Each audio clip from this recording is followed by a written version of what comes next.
This episode of Rick and Rick Rule the World is brought to you by Taskin, the first name in ultra stylish, premium quality travel gear, like the exquisitely designed Taskin One expandable backpack. With 9 practical variations, the Taskin One is always the right size for wherever life takes you next. Save 30% on your next purchase when you use the promo code R&R Take 30. That's R&R Take 30 at taskinsf.com.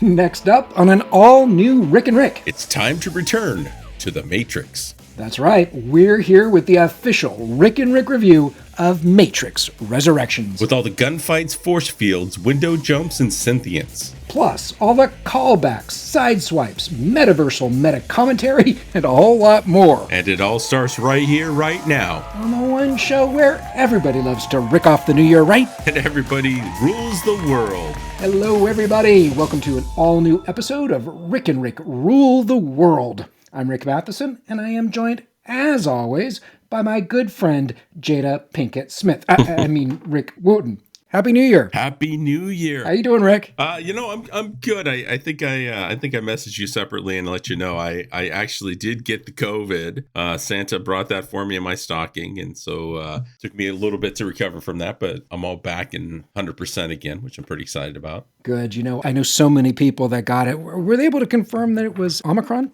No, unless it's done in the lab and this and that, they don't actually run the DNA on that to determine it. But I mean, from the symptoms I had and everybody I know, I think it's pretty clearly Omicron. And the good news is, if for those of you, all of our listeners who are vaccinated, it's not that big of a deal as long as you're vaccinated. I had my triple vax, I had my booster as well. And so I had maybe just a day and a half of a bad cold. And then, every day was exponentially better than the previous one. So within 3 or 4 days, I was back to myself. Thank God for that.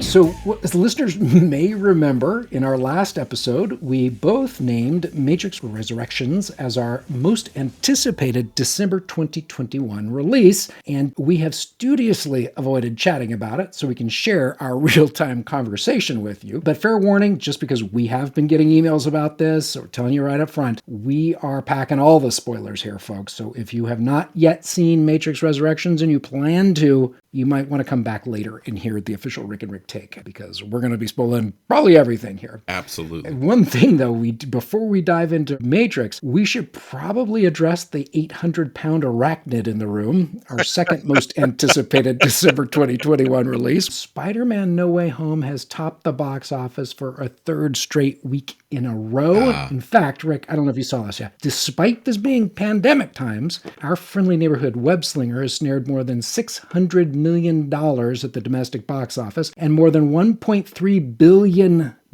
worldwide. Wow. I saw this in ABC News. This catapults Peter and his Tingles well past Black Panther to become the 12th highest grossing film of all time, despite a holiday surge from that evildoer known as Omicron. That's pretty amazing, Spider-Man. That's crazy. By comparison, Rick, Matrix Resurrections has been something of a box office bomb. So according to Deadline, its 5-day opening grossed about $22.5 million at the box office. But I think it's because it's also available on HBO Max. Exactly. I mean, that's how we watched it. And I did see that according to data from Samba TV, we know at least 2.8 million people watched it on HBO Max, and probably countless others on, non-smart TVs and other devices. And I did see separately that HBO ranked among the top 10 most downloaded apps of 2021 in the US, while Disney Plus and Netflix both fell out of the top 10 after ranking at 8 and 10 last year. So Matrix no doubt played a role in that. I mean, if you were kind of on the edge, do I want to get HBO Max? That's had to have played into your decision there. So. Yeah, if you said that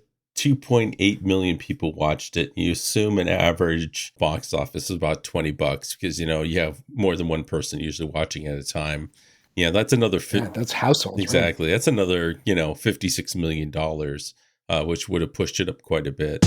Okay, so without further ado, let's dive into Matrix Resurrection, which is directed by Lana Wachowski, without her sister Lily this time. And I'm going to get your overall take, Rick, and then we'll double click down into details. And I'm going to start by posing a question to you. In our last episode, you said something that I think we both said a number of times, that we don't really think that a new Matrix movie was necessary. Didn't need to be made, but of course we had to see it if they were going to make one. So now, having seen it, what is your overall take, and was the threequel worth it? Like a few movies we've talked about recently, I tried to just enjoy it as a standalone movie and not try and put too much into the fact that it was a sequel to probably one of the toughest movies to kind of live up to. So with that said, I thought it was good just as a movie, right? Just as something that was canon within the Matrix universe. But I still don't know that I necessarily needed it to be made. I think that while I enjoyed the movie and I'm glad I saw it, and while that I think we could have done without it. I don't know that it really wrapped anything up for anyone or it really continued the story that much more. But anyways, that's just kind of my first opinion. What about yourself? What did you think it was necessary? No, not at all. I mean, Matrix was a complete masterpiece and needed nothing beyond it back in 99 when it came out. But I feel like I liked it a lot more than I expected. The bar was low, but I kind of felt like having Neo and Trinity middle-aged and kind of creating the whole thing around this sort of longing for rekindled love from a life that they felt like they were supposed to live. Yeah. And so I felt like there was more of an emotional punch to this one than even the original, I think, did. Yeah. And I think it was interesting how they approached it. If you remember going into it, we talked quite a bit about who was in the movie, who wasn't in the movie. Can they really recast some of the people? And, I think overall, I think they actually did a pretty good job at, kind of continuing it through. The one thing I made a joke about this going into it, but I really felt this way after seeing the movie. It really did feel like Keanu Reeves was playing John Wick. And I maybe John Wick just spoiled me, but with the beard, with everything, it was just like, wow, yeah, this is John Wick 3.5. What's funny is the guy who played Trinity's husband in this, Chad, apparently he was a stuntman for Keanu Reeves back in the day. I don't know if it was in The Matrix or what, and went on to become the director helming John Wick. Oh, that's cool. Yeah. All right, so let's tackle the plot here. Apparently, after the events of Matrix Revolutions, the machines somehow restored Neo and Trinity to life and placed them back within their little Matrix pods after discovering that the two of them are the single biggest source of power in all of humanity. Within the Matrix, we find Keanu Reeves as Thomas Anderson, aka Neo, trudging through a soulless existence as a world-renowned game developer whose biggest success was a game called, you guessed it, The Matrix. So this is set 60 years after Neo and Trinity died, and the events of the preceding films somehow penetrated Anderson's consciousness enough to become the basis for a trilogy of massively multiplayer online games that everybody knows and everybody loves. Anderson is upset when his business partner, Smith, reveals that their firm's parent company, none other than Warner Brothers, wants to launch a fourth Matrix with or without them. But Jessica Henwick's character, Bugs, has other plans. After she and the crew of a hovercraft called the Nemozine discover a modal where the original Matrix is playing out, but it's evolving. Unfortunately, she becomes a target herself, but she's freed by an agent who has gained sentience and realizes he is some digital version of Morpheus, now in a much younger form and played by Yahya Abdul-Mateen II. Together, their mission is to free Neo. But once they do, Neo sets his sights on freeing Trinity, who is now Tiffany, a mother of two who's married to a dude named Chad. They can't remove Tiffany from the Matrix without her choosing to be free. And so what ensues is a kind of reboot / spiritual successor of the Matrix, but with some interesting new antagonists and unexpected allies. In the end, we learn that Neo was right. He's not the one. In fact, the one appears to be the one true love shared by Neo and Trinity, who now wield enormous superpowers and aim to reshape this digital world of the Matrix to their liking. Wow, that was a lot to take in. What did you think about the basic storyline? I think that the story came together pretty nicely. I see what they were doing. They were, kind of taking the movie in a little bit different direction. Like I said, if I take it on its own as opposed to trying to, make it a sequel, I enjoyed it. The movie was a love story. It was about the reconnection of Neo and Trinity. And from that perspective, I thought it was really good. We talked about this up front. I think, some of the cast choices kind of made you wonder, them recasting Morpheus. Great actor, by the way, the person they recast him into. And they explained it away and why that was different. And that, that character was kind of like a combination of Morpheus and Smith and a few other things. But I did kind of miss that, but that's all right. I mean, they made up for it by putting in one of my favorite actors, which is Neil Patrick Harris, who just had me in stitches, most of the way through the show. So I think he carried a lot of it. So I really enjoyed the story. I thought it was good. I kind of liked how it wrapped up. Like I said, I wished it was kind of like its own thing as opposed to the storyline, but being part of the Matrix, it carried a lot of baggage along with it. Did you notice that Neo doesn't once pick up a gun? He doesn't shoot at anything. No, I did not notice that. He only deflects. He only uses the force field, which I thought was very interesting. But the other thing, Morpheus is an agent. They establish that he's gained sentience and is Morpheus. But they show the moment when he's standing in the mirror and we see him at the gym and whatnot. And I found myself going, well, wait a second. He was an agent. So do the agents have personal lives too? Or are they going home and going to the gym in the morning and sleeping at night and brushing their teeth? And how does an agent not know that he is an agent, that he is a digital entity protecting the Matrix? I'm not sure that made sense to me. I got the feeling that he was more of a watchdog that would be activated when necessary, as opposed to, being an active agent. He had the code there. Gotcha. So you're saying that it's possible that he was a version of the people that jumped out the windows towards the end. They were sort of activated, that he was more like that kind of agent? Yeah, that was my take on it. That at least makes some sense. No, I'm going to stick with that. That's a good answer. Speaking of the cast, so yeah, we got Keanu Reeves. He looks like John Wick. Got Smith. So Smith is played by Jonathan Groff. Now, anyone who has raised a daughter anytime in the last 20 years probably found his voice pretty familiar because he was the voice of Hans in Disney's Frozen. Once Smith is reawakened as Agent Smith, he's pissed and at least temporarily allies with Neo and company to defeat Doogie Howser, MD. Neil Patrick Harris, who plays the analyst. And he is Neo's shrink, who is also, I guess, kind of the new architect of the Matrix. Is that what he is? Yeah. Okay. That's my impression, yeah.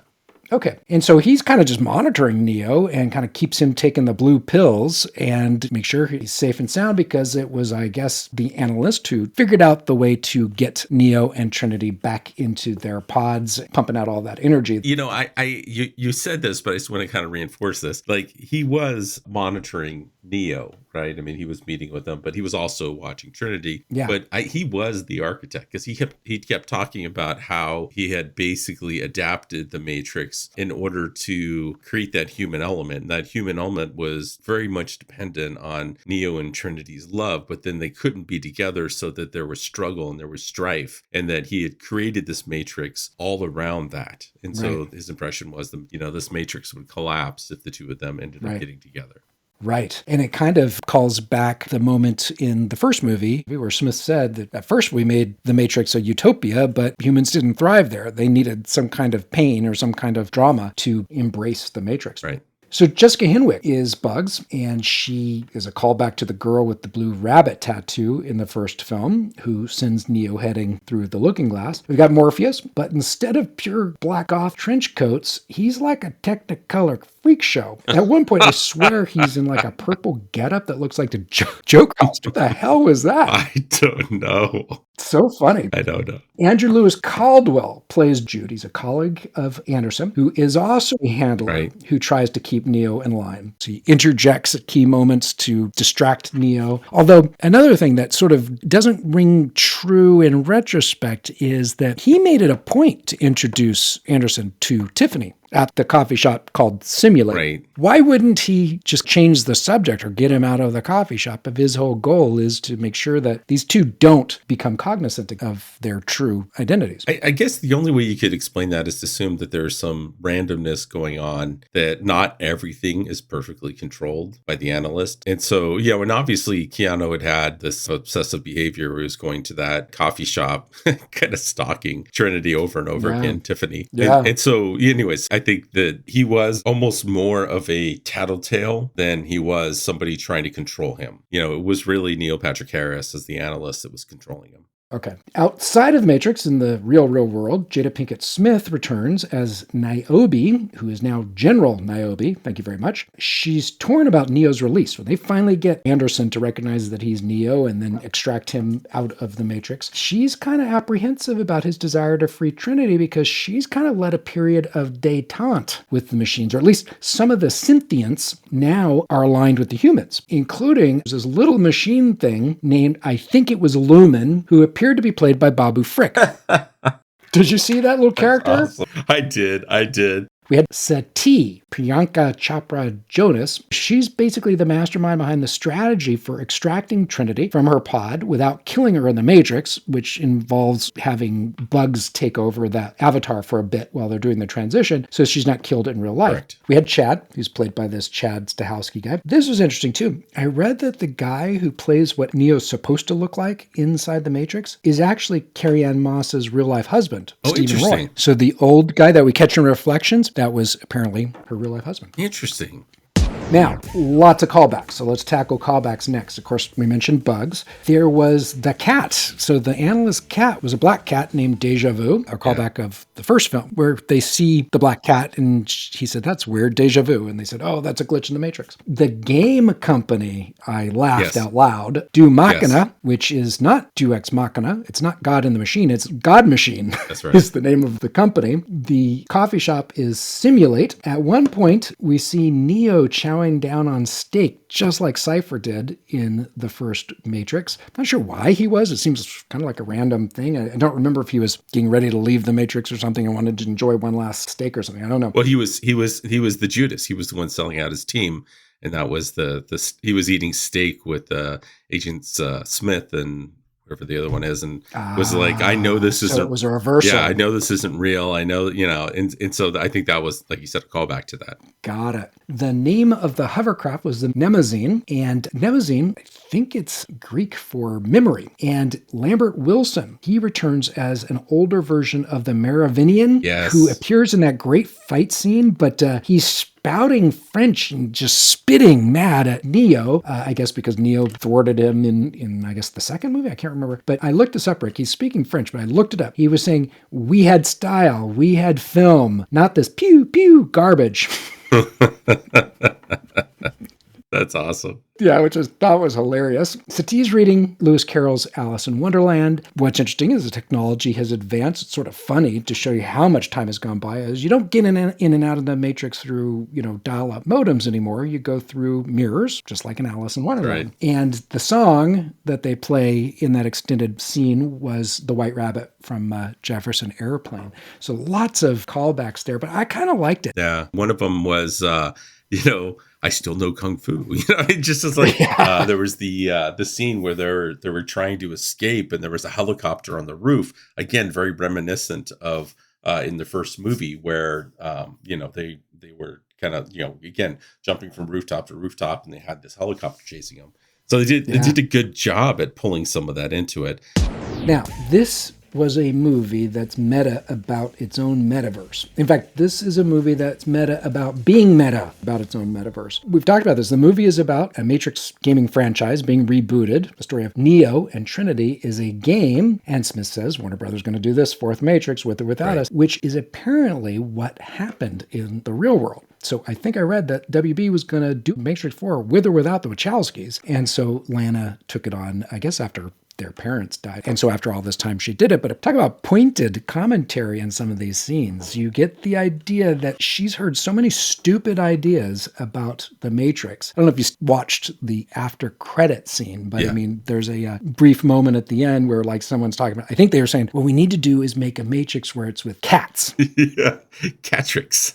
She's making fun of the studio, but also, I guess, I did not know this, Rick, maybe you knew this, but apparently someone pointed out that Nightmare on Elm Street did this same thing, and so did Ghostbusters Afterlife, where the characters who'd experienced these things, now their stories were fictional, and they had to go through them again. Interesting. I am not familiar with that at all. Nor am I. Interesting. Yeah. And then she also makes a lot of fun of the Matrix itself. Like I said, Morpheus, who used to be in all black, is now always dressed in sort of neon colors. And he even says something like, yeah, I know it was a callback, but I couldn't resist, or something like that. And then he makes fun of these lines that everybody loved. I don't remember them specifically, but Morpheus is reciting the lines from his predecessor, but then instead stops himself and goes, and blah, blah, blah, blah, blah, saying this is all just silliness. I thought that was interesting. I mean, there's also a lot about binaries and duality. So you think about the humans and the machines. Neo and Smith are sort of opposite numbers that need each other to survive against the analyst. They're binaries.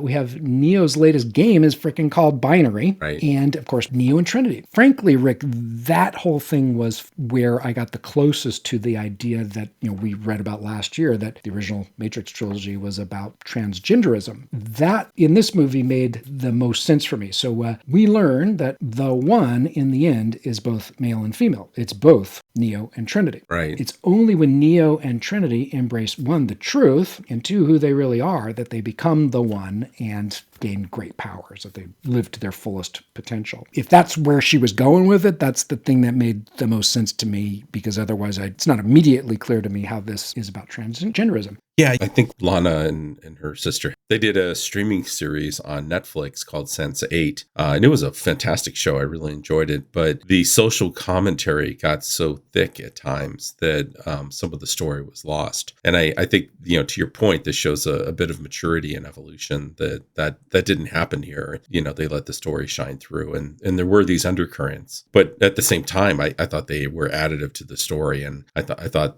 it was really well done. I think the only place where I thought there was a little bit maybe too much is towards the end. Your interpretation is the two of them as the one. I still didn't feel like that. Like at the end, it's still that he was the one, but he was empowered by being with her. So I don't know. It felt like it was a little bit forced. And in fact, one of my biggest criticisms of the movie is, in one scene, Neo couldn't fly. Right. And then all of a sudden, in the next scene, he flies. And it was like, what? How did that happen? Like, how did we get from one point to another? It felt like there was a middle scene that was missing. Yeah, that caught me a little bit too. They didn't ever have that moment where he regained the faith or whatever. Exactly. When they jumped out of the window, it was like they were in free fall, but she didn't waver really and stayed sort of buoyant, and he sort of started flagging and started falling. I think what it was trying to convey is she retained the faith and he didn't. Yeah. He lost his faith and needed to hang from her. But then the next scene, he's flying. Exactly, because that had been a recurring theme. If you recall back even in the first, 3 movies, he never felt like he was the one. He always doubted that he was one. He was always fighting his self-doubt. So, in one way, that was a nice continuation of the same theme. But then in the last scene, he's flying. So, what happened? Right. So to me, there was a little bit of story in there that just didn't sit right. And I wish they had kind of wrapped up. Yeah. We only needed a split second, even expression on his face. Exactly. Oh, yeah. And then able to fly himself. And he could have been inspired by her. He could have been, you know what I mean? There was an easy way to wrap it up that it feels like it got left on the cutting room floor. Yeah. Now help me out with the cycles thing. I couldn't remember the other instances, but I swear it feels like there were 3 or 4 instances in the movie where they made references to Everything Goes Again, like when what's his name said stories never end, as they recycle. Now, in some ways, it was a commentary on stories, that we do tell ourselves the same stories over and over again, and this movie is telling us the same story, different way. But did it have any sort of meaning with the older movies? Yeah, so in the older movies, what they kept talking about was this wasn't the first Matrix. There were many Matrices before this, and they were talking about how there were many human civilizations, not just the one that Neo was aware of. And in fact, he isn't the first Neo. There were other chosen ones. There were other, champions. And so there was lots of references to the fact that, all of this is just it goes again and it goes again. Now, if I'm trying to be, too intellectual, one would argue that it's kind of like what you hear about with different civilizations, right? At one point you had the Greek Empire, then the Roman Empire, then, you keep filling in the blank. Now you've got the American Empire, and is it going to last? And so, there's probably some commentary in there, or maybe I'm reading into it too far. But anyways, yes, in all the movies, there was always this idea of cycles and of things repeating, which in a way, what is it called? Chiasmus. We talked about that with the Star Wars movies, and in fact, one of the things that I was kind of laughing as I finished the movie is like, wow, that was literally a repeat of the previous storylines. And I mean, there's nothing wrong with that. It was just like so evident to me after we spent so much time talking about that. All right, so time for final grades. What say you, or you want me to go first? Why don't you go first? I'd love to hear what you think of this overall, Rick. What grade would you give it? Part of me felt like it was a C+, but I'm not sure why, and I felt like it deserved better. Like we talked about it being something different, and the emotional aspect of it made it compelling. So I think I'm going to give it a B-. I don't know that it raised, maybe, you know what? I'm going to be generous. I'm going to say solid, even B. Yeah, you know what? That's funny because I have the same internal struggle. It's hard because I want to compare this to the original ones, but I don't feel like that's fair to the movie. Looking at it on a standalone with, paying homage back to the original, I'd give it a B. And I would give it a better grade if just some things were kind of tuned up a little bit. Like I said, it was distracting how many flashbacks, reuses of footage from the original movies. And so I was a little bummed about that. And then, I felt like there was a couple of places. I mentioned the one, the story kind of jumps. I feel like they left, some stuff on the editing floor. And then I kind of had the same feeling you did where it's like, it's good enough. So I give it a solid B. I'd recommend anybody seeing it. I really enjoyed it. As much criticism I've given you on this, it's more just because it has such big shoes to live up to. It was a fun movie, and I like the love story. I like the the social commentary as it related to large metaverses, to what's going on in current society. I just thought they did a great job. All right, well, that is going to wrap up our official Rick and Rick review of Matrix Resurrections. Thank you so much for listening, everyone, and till next time, stay safe, keep each other safe, and keep on coming back to the one show where everybody's name is Rick and everybody rules the world.